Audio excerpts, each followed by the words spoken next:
The Genshin Impact anime is guaranteed to be a success. The stage is set, all the pieces are in the right place. Literally everything is pointing towards the fact that this anime is going to be a major hit, despite the fact that all we've gotten is a single 3.5 minute long trailer. Let me break down exactly what I mean by all this. Around last week, during the version 3.1 reveal livestream for Genshin Impact, it was announced that there would be a long-term project collaboration between Hoyoverse's intellectual property Genshin Impact and the Japanese animation studio known as Ufotable. This studio has been around creating anime for a long time now, but within the past few years has made itself into even more of a household name due to their adaptation of Demon Slayer Kimetsu no Yaiba. To be fair, the series' source material was a manga from Shonen Jump, which has historically given rise to many extremely popular anime, but it's also undeniable that Demon Slayer had a huge upsurge in popularity following episode 19. The scene featuring Tanjiro first using his Hinokami Kagura mixed with the insert song and the beautiful animation thrusted the series into the spotlight as it massively blew up on social media like Twitter.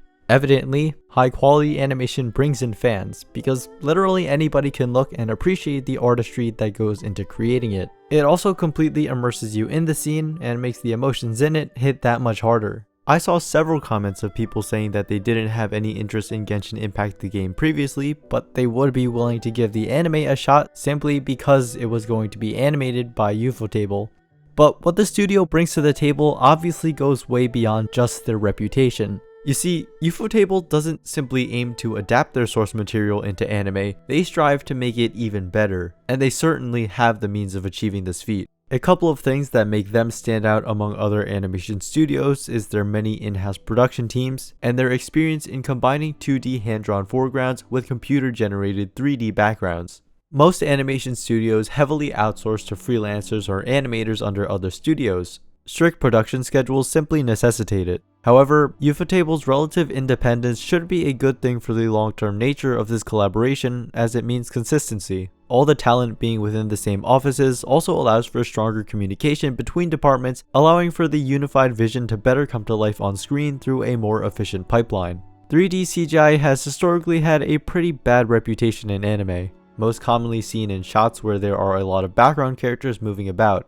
Requiring a ton of effort with barely any reward, it makes sense to cut corners here. Ufotable has so much experience though that they make it look seamless, and they take full advantage of the medium to create dynamic scenes and camera angles. This for sure complements Genshin, since its vast open areas meant to give a sense of wonder will translate very well through these techniques. Just look at the trailer, they only showed a few seconds of actual characters, but just the scenery alone is pretty breathtaking. I am definitely looking forward to seeing the many grand in-game locations being represented in this way, and watching the characters interact with these environments. Overall, Ufotable is a perfect pick for this collaboration in all aspects, and I look forward to the many screenshots I'll be able to use as PC wallpapers.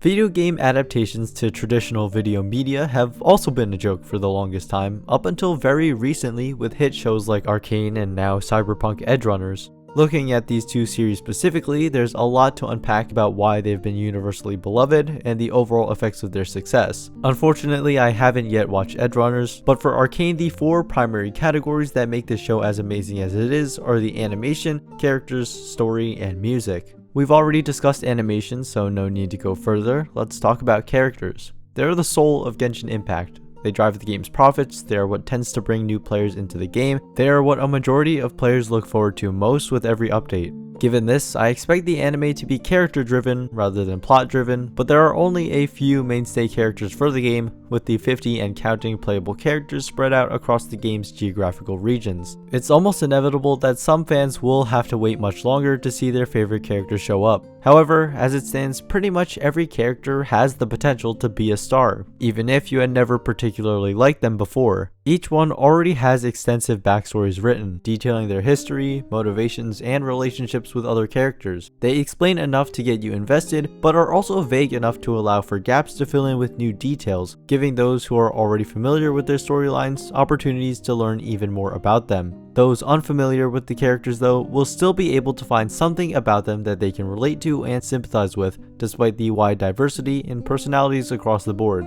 Visually speaking, characters also have widely varied designs to get attached to, and Ufotable has a great track record when it comes to making characters look good by staying on model and being very expressive. Great stories are made with great characters, and luckily Genshin has a giant pool of great characters to potentially utilize. As for the plot, the game's primary Archon quest isn't really anything to write home about early on. Though I really don't think that's the direction they'd want to take anyway, since it wouldn't be providing anything new to the primary audience of Genshin players, and wouldn't be taking full advantage of the years of world building that has already been done. In terms of alternative storylines, there's a lot to explore. The world of Genshin has a significant amount of history that occurred before the beginning of the game that the community has been slowly piecing together, but still isn't nearly complete. They could take inspiration from the descriptions of in-game weapons, artifacts, and other items, since there's tons of lore to dig deep into that still has relevant connections to what's going on in the present. Another angle they could approach is a side story similar to the limited events we get in-game,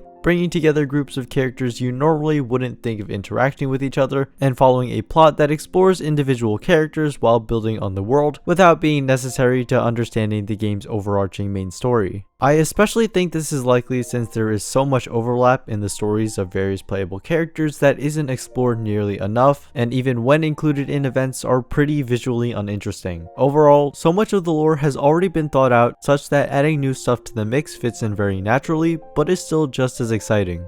And considering the foundations that are already in place now, there's virtually an infinite amount of ways which they can expand to continue making more interesting anime content. And lastly, the music, which I really shouldn't even need to point out.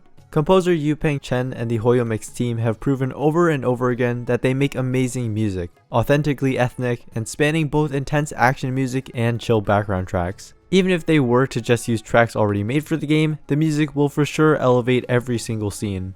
And lastly, what else does this anime production mean for the game itself? Well, in general, I expect a fairly large surge in new and returning players. There's no stronger marketing tool than word of mouth, and the Genshin anime announcement on its own generated enough hype to get it trending on social media. In large part due to fans hyping it up online, Cyberpunk Edgerunners caused Cyberpunk 2077 to quadruple in active players over the last week when compared to its past year. Genshin, well, it has a lot of haters, and although some criticisms are pretty understandable, there are definitely people out there whose preconceptions about the game were misconstrued because of maybe bad individuals within the community or misunderstandings about the game itself. And for people like that, an anime could very well make them think, hey, maybe I'll give it a fair shot. And for players who already like Genshin but have lost some of their interest in the game over time, the anime will likely remind them of what they like about the game and encourage them to log back in.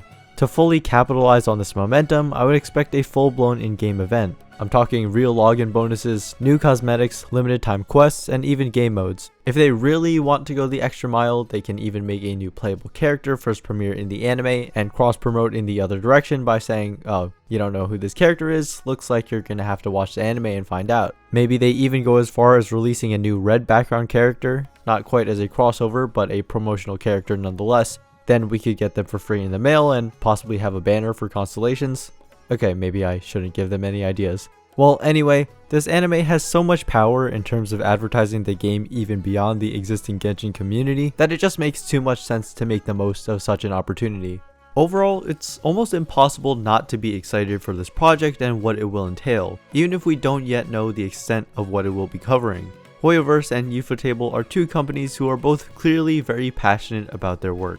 They certainly have the talent to make a great final product and are surely aware of what's at stake, so there's no way they don't give the staff ample time to flesh out their vision. Strict deadlines are the #1 interference in the production of anime, as we've seen many times. I really don't see a world in which this anime isn't a massive success. Well, I hope you found this video to be interesting or insightful, and as always, thank you for watching.